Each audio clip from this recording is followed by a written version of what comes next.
Partons donc à la découverte du pont-canal de Briare, le monument que vous avez placé en 3e position.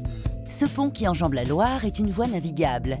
Dessus, ce ne sont pas des voitures, mais bien des bateaux qui circulent. Les habitants en sont fiers.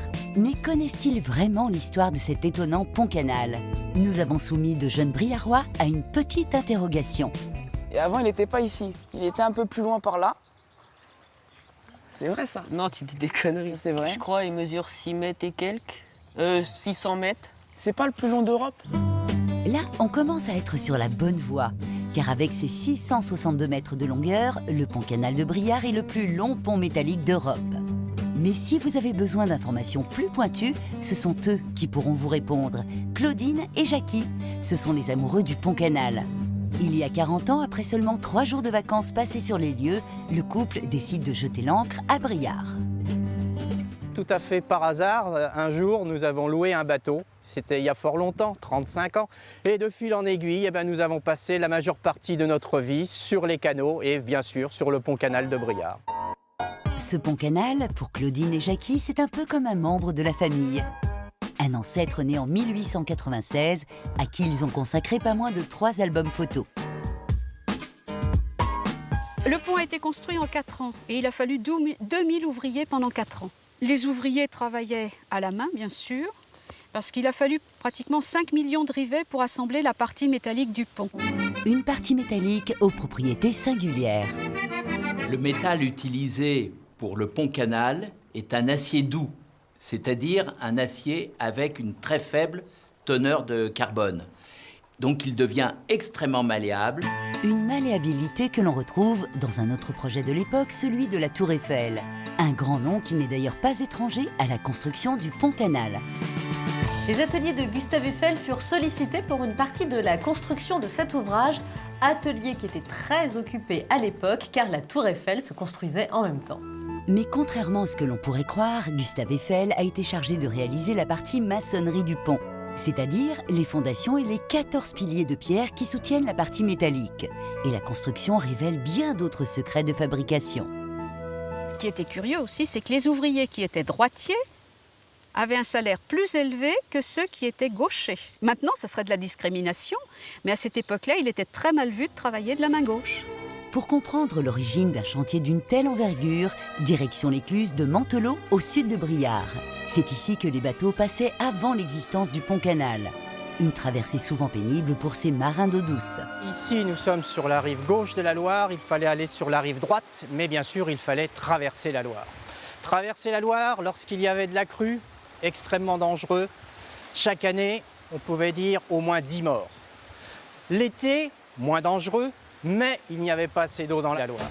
Trouver une solution pour passer la Loire devient une nécessité commerciale.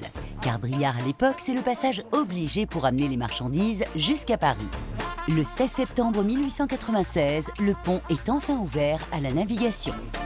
Il faut préciser tout de même que ce pont n'a jamais été inauguré. Pourquoi? Parce que au départ, lorsqu'il y a eu des mises en eau ici et là, les maisons qui se trouvaient tout près du canal ont été inondées. Alors on a mis ça sur le compte du canal, bien sûr, alors que c'était un déplacement géologique. Et donc on n'a pas osé l'inaugurer. C'est finalement 100 ans plus tard que les habitants de Briare lui rendront hommage. Parmi eux, Lucien, dit Lulu le pêcheur, une figure incontournable du pont-canal. Bah alors Lulu, qu'est-ce que tu fais là? J'attends les poissons. T'attends les poissons? Avec la baignot. Ah oui? Je crois que tu vas en prendre beaucoup. Bon. Chaque goutte d'eau, il y a un poisson. Crois-tu? Si vous le croisez, n'hésitez pas à lui demander de vous parler du pont qu'il a connu, celui où les trottoirs étaient encore des chemins de halage jusqu'au pont d'aujourd'hui. Il n'y a plus rien à dire, tellement qu'il est beau. Il sert à passer les bateaux de plaisance, puisque maintenant, il n'y a plus les péniches tirées par les ânes.